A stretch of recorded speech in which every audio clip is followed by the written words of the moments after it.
Today we're working on 7th grade V4. Use context to identify the meaning of a word. I'm going to start by clicking Learn with an example. Remember, you can always click this too when you're starting a new skill. It would be a great 7th grade and getting ready for 8th grade level skill to take out a piece of paper and take notes on the key idea. That way you have them while you're going through the problem. Alright, I'm on Learn with an example. I see the question. I'm looking for the meaning of monopoly as it's used in the passage. I know that I'm using context to identify the meaning of words. Go to the key idea. As you're reading, you can often figure out the meaning of an unknown word by looking at the words and phrases that surround it, that are next to it. The familiar words and phrases that help you determine the meaning of unfamiliar words are called context clues. Here are some examples of how context clues can be used to determine the meaning of an unknown word. Marta attempted to placate the angry customer by offering him a free cup of coffee. From this sentence, you can guess that Marta's kind gesture, giving him a free cup of coffee, was meant to calm down the angry customer. This helps you understand that placate means to make somebody less angry. The next example, avoid deleterious actions such as eating junk food and smoking.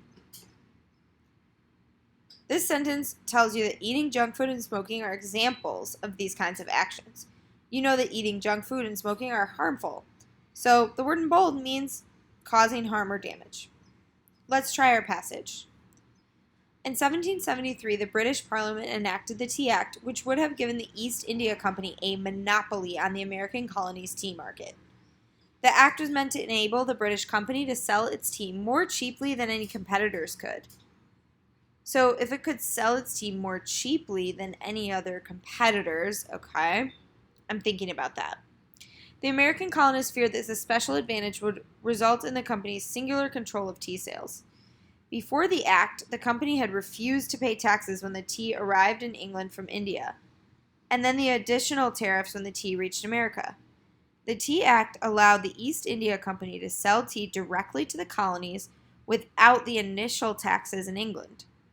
From the American colonists' point of view, the British Parliament was effectively putting a tax on the tea sold by companies other than the East India Company.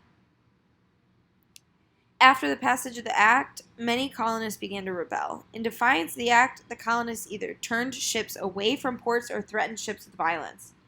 The Sons of Liberty, an organization dedicated to protecting the rights of the colonists, had instigated an unforgettable demonstration. They put their plan into action on the night of December 16, 1773. While in disguise, they boarded 3 ships in the Boston harbor and destroyed over 90,000 pounds of tea by throwing it overboard.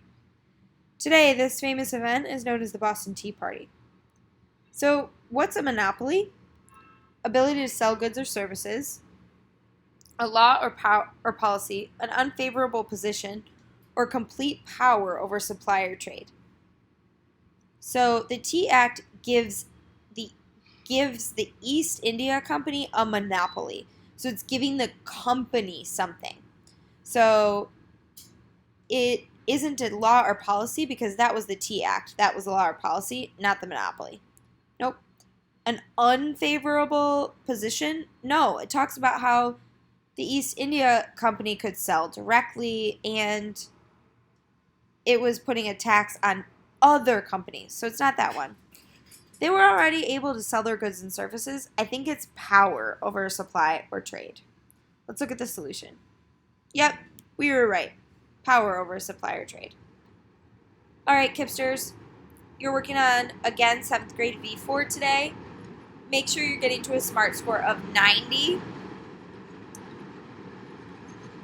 And if you get stuck, read the solutions, read the key points again, look at your notes, take your time, think, what did I do the last time to get this kind of question right? You got this. See you tomorrow.